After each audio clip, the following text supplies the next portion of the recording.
There you go. Dean Lindahl, I understand that there's some new outfit called the Wedgie Dojo.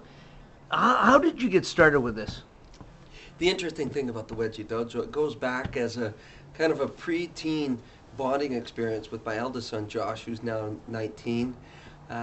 He came back from judo one night, and we were talking about the dojo, judo, wedgies, Master Avenger, Madinka, and we said, well, what about Wedgie Dojo? It could be a new kind of martial arts that combines wedgie training with a bit of judo, and hence, that's the foundings right there. But as we got into it deeper, we saw that this sport actually was going on 2,000 or 3,000 years ago.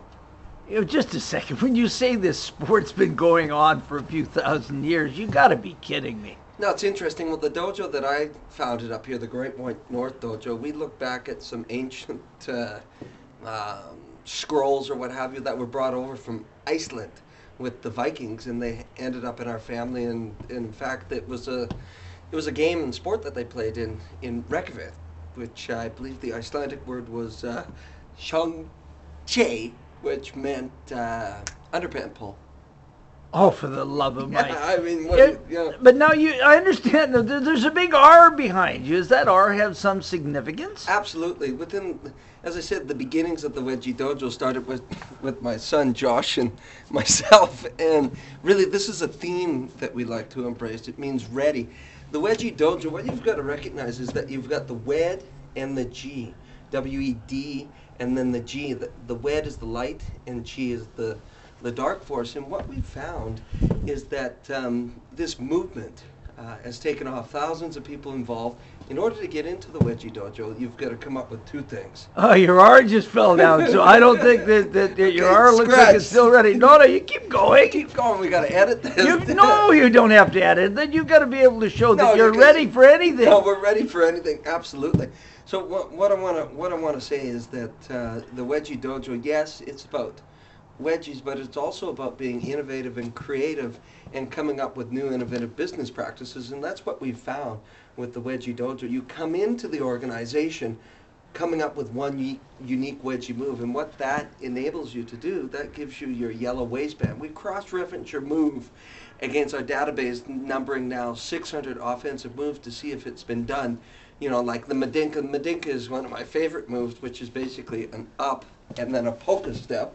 An up and then a polka step. Yeah. You've got to be kidding me. I'm not. I mean, it's an amazing move developed out of Dallas, Texas. I mean, it's an incredible movement. And you come in, and as you progress up the ladder with each unique move, plus something that we introduced this year is a unique, innovative business practice. That's what I want to know. How does this fit with entrepreneurship? Well, the great Thomas Edison, 1,098 patents, invented 3 major industries. Are you going to tell me he was into Wedgie Dojo too? He's our honorary chairman. Over 100 companies started before he was 40, died in today's terms with a net worth of in the billions. His inventions still account for 15% of the gross domestic product of the United States.